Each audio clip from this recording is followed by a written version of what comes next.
Welcome to Who the F**k, the show that aims to take a deep dive into some of the Reading and Leeds announcements for 2019.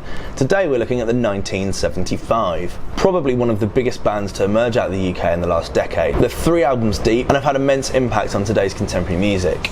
If you've never heard of the 1975 before, perhaps this video will help answer the question, who the f*** are the 1975?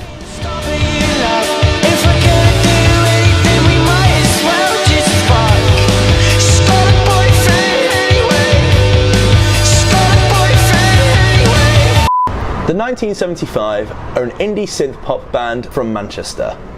Some may class them as a popular Manchester band. They're comprised of Adam Han, Ross MacDonald, George Daniel and Matty Healy, who's the son of Denise Welch. Fun fact. They clearly take influence from acts like the Talking Heads and LCD Sound System, whilst having this really this indie Brit / synth pop influence, which I think was kind of paved by bands like the Big Pink and the Horrors. These girls fall like dominoes. I remember listening to an interview with Matty and Zane Lowe where they were talking about the influence of the second album, and he discussed that the biggest influence that he had was John Hughes, which I think was perfectly executed with that second album, especially with songs like Love Me. Oh my god, sounds like it's right out of the Breakfast Club. And hey, would you like to look outside sometimes? And that second album of theirs definitely paved the way for some of the more contemporary music acts of today. You can, without a doubt, bands like Paramore have listened to the 1975 when they made their last musical endeavour.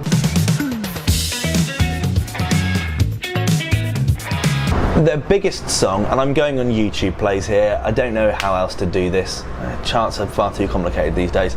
Their biggest song in terms of play counts is Girls,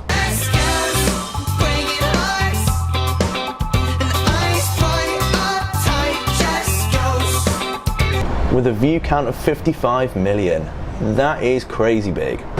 But their best song in my opinion is definitely Sex.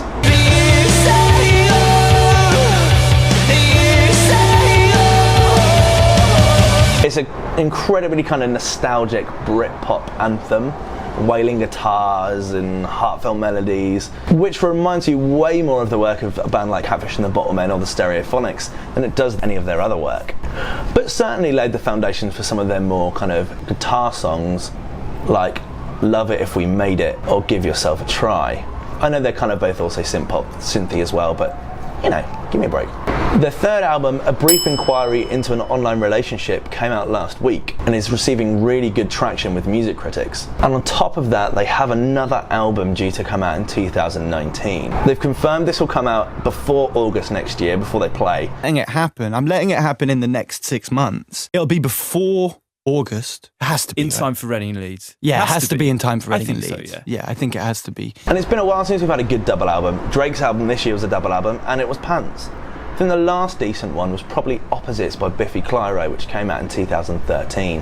I don't know if you could class their third album, A Brief Inquiry, and album number 4, Notes on a Conditional Form, as a double album. I'm not sure. In terms of well, we know they're headline of the main stage, so I don't need to go through which stage they're going to be playing on. Likely to see, they're probably the band I'm most excited to see on that lineup so far. I'm going to give them 9 out of 10. Here's my reasoning. I've seen them 3 times before, and I'm a sucker for a success story. Having seen the 1975 after they released their second EP, which came out in late 2012, to then see them play both the Festival Republic and the Introducing stage in 2013, and then headline the NME tent in 2016, it undoubtedly feels really good to see them make their way to the main stage. And this is their first ever AAA festival headline slot. This is a really, really big deal for them in their career. I want to talk about Reading next year. Reading and Leeds, of course. Yeah. I went one year with a tenner and no tent. And I think they're just one of those bands that have had such a dramatic impact on kind of music at the moment, then it would be really foolish to think otherwise. Do I like their new album? I think that there are 8 songs out of 15 that I think are really good, and I think that there are 7 out of 15 that are rubbish. That's my opinion. I'm sure there's loads of people that are going to be really unhappy with me there, but I don't know, I can't help it. I don't like the ballads on there, but I think some of the songs on there are absolute gold. and it's a really exciting to see them make a really big try to have a diverse kind of track list. There's post-punk in there, there's John Hughes synth-pop, there's like Michael Bolton love ballads, and I think that's really cool. So I'm really excited to see what they do with their 4th album. The set list will be full of absolute bangers, that's for sure. 9 out of 10. I think that's a solid go. I'm really excited to see them actually. I've just got to convince my compadres to come with me. Interested in what you think about them. Are you excited to see the 1975? I'm sure there's quite a bit of backlash with regards to them being announced as headliners, but they're definitely ready for it, without a shadow of a doubt. So, interested in what you have to say. Thoughts in the comment section below. Please let me know your score out of 10 in terms of excitement to see them, and I will see you in the next one. Cheers. Bye. And what would you say to your younger self? Growing a beat's quite hard and whiskey never starts to taste nice.